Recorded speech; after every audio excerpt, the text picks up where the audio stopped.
আসসালামু আলাইকুম। আজকে নতুন একটি ভিডিওতে সকলে স্বাগতম। আজকে এই ভিডিওর মাধ্যমে দেখানোর চেষ্টা করব কিভাবে টেক্সটের সাহায্যে আপনি একটি লোগো মেক করবেন এবং সেই এই লোগো করতে আমরা মূলত পাথফাইন্ডার এবং যেটা হচ্ছে যে ট্রান্সপারেন্সি কিভাবে কাজ করতে হয় সেটাও শিখে যাব। তো চলুন আর কথা না বাড়িয়ে শুরু করা যাক। তো প্রথমে আমরা একটা টেক্সট নিব। তো এখান থেকে যে টুলস থেকে টি লিখা আছে টি প্রেস করলেই চলে আসবে। আসার পর এখান থেকে যেইখান থেকে আমরা লিখাটা নেব জাস্ট ওখানে যে আর্টবোর্ড রয়েছে সেই আর্টবোর্ডে জাস্ট এখানে ক্লিক করতে হবে। ক্লিক করলে এইরকম একটা ইন্টারফেস আসবে।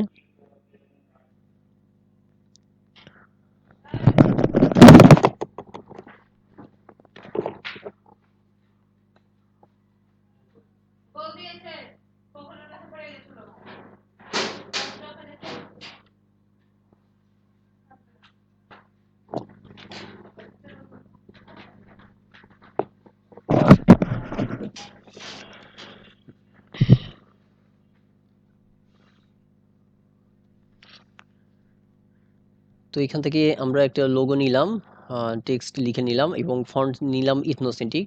তো এই ফন্ট নেওয়ার পর এখান থেকে আমরা যখন কোনো ডিজাইন করব অবশ্যই কিন্তু এই ডিজাইনটা একটা অরিজিনাল ডিজাইনটা রেখে দেবো যাতে পরবর্তীতে আমরা কোনো কাজ করতে পারি, যদি দেখা যায় ডিজাইন করার সময় কোনো সমস্যা হয়।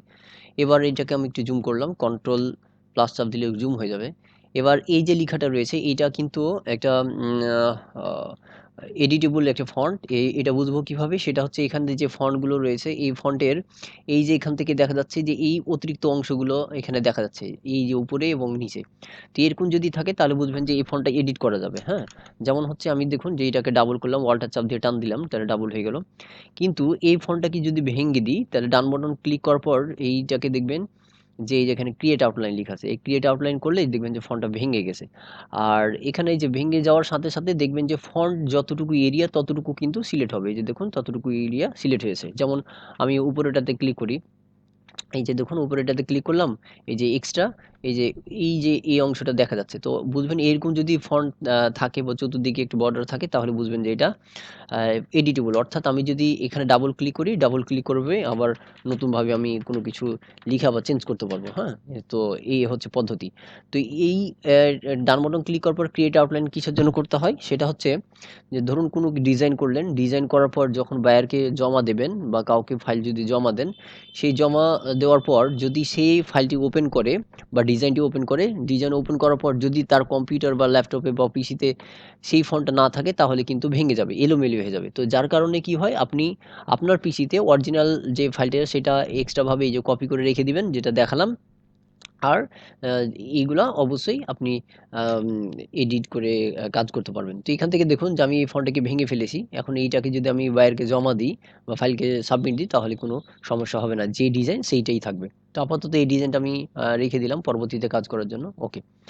এখন এই যে এখান থেকে আমাদের যে ট্রান্সপারেন্সি প্রথমে একটু কাজ দেখাই কিভাবে ট্রান্সপারেন্সি কাজ করতে হয়। তো এখানে ফন্টটা আমরা সিলেক্ট করলাম, এটাকে ডান বাটন ক্লিক করার পর এখান থেকে আনগ্রুপ করে দিলাম।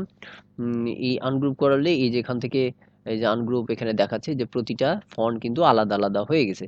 তাহলে আমরা কি ডিজাইন করতে পারি একটু একটু মনে রাখতে হবে। তাহলে যেহেতু আমি এটা ট্রান্সপারেন্সি করব সেজন্য আমি এইটাকে জি লেখাটাকে একটু সামনে নিয়ে আসলাম এবং এটা বোঝার সুবিধার্থে এটা রেড কালার করলাম।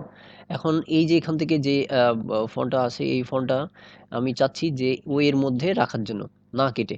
তো সেই জন্য এখানে কি করতে হয়, জিএ ক্লিক করতে হবে। জিএ ক্লিক করার পর অবজেক্ট থেকে এখান থেকে পাথ এবং পাতে গিয়ে অফসেট পাথ। অফসেট পাথে গিয়ে এই যে এরকম একটা বক্স আসবে, বক্সে যাওয়ার পর এখানে খেয়াল রাখতে হবে যেখান থেকে যে পিক্সেল আছে কিনা, এই যেখানে পিক্সেল আছে কিনা। তো যদি এখানে পিক্সেল না থেকে ইঞ্চি থাকে বা সেন্টিমিটার থাকে সেক্ষেত্রে আপনার দেখবেন যে আপনি এখানে যখন বাড়াবেন তখন এই যে এই অংশটুকু বাড়ে। তো এটাকে মানে ঠিক করার জন্য যেটা করতে হবে এই যে ওখান থেকে রুলারটা দেখতে পাবেন, রুলার 1 2 3 4 যেটা লেখা আছে অর্থাৎ কন্ট্রোল আর চাপ দিলে চলে আসবে। তো এই রুলারের উপরে ডান বাটন ক্লিক করতে হবে, ডান বাটন ক্লিক করার পর এখান থেকে যে পিক্সেল অপশনটা রয়েছে এই পিক্সেলে ক্লিক করতে হবে।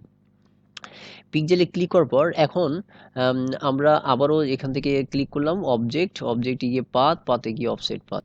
এখান থেকে এখন যতটুকু আমরা বাড়াবো এই যে দেখুন অটোমেটিক কিন্তু এই যে বাড়ছে। হ্যাঁ, এই যে এখান থেকে অটোমেটিক এই যে বাড়ছে এই যে। এখান থেকে বাড়ছে।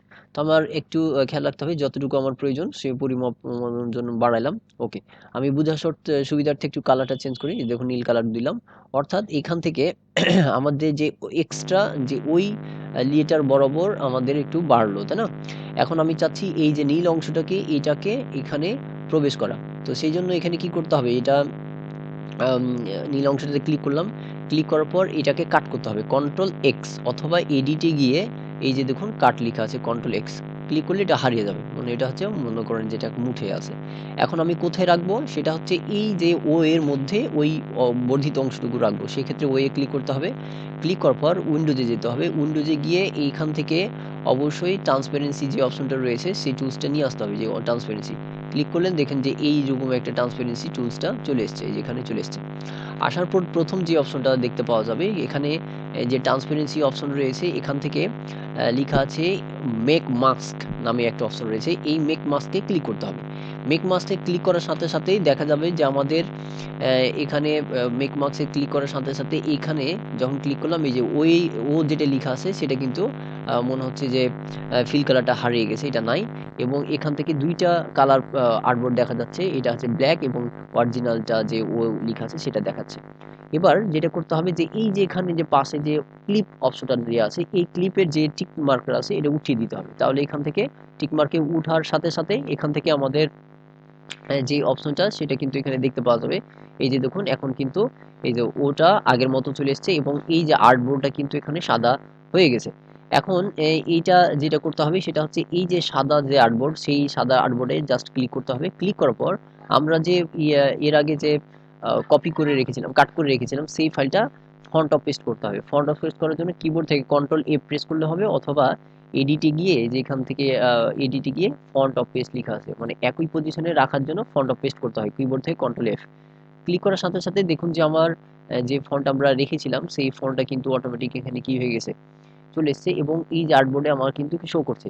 এবং এই আর্টবোর্ডে রাখার পর এখান থেকে এই যে এক্সট্রা কিন্তু এখানে যে বর্ধিত আমরা অফসেট পাথ করেছিলাম সেটা কিন্তু দেখাচ্ছে, কিন্তু এখানে দেখুন একবারে প্রপারলি সাদা হচ্ছে না। সাদা কখন হবে?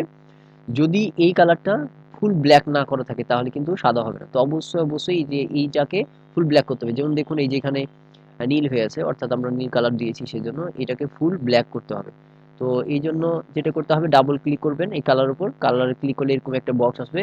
আসার পর এখান থেকে এই যে গোল যে অংশটা আছে এটাকে একবারে লাস্টে নিয়ে আসতে হবে অথবা এই যে এখানে যে কালার কোড রয়েছে ছয় ছয় দিতে হবে কালার কোডটাকে।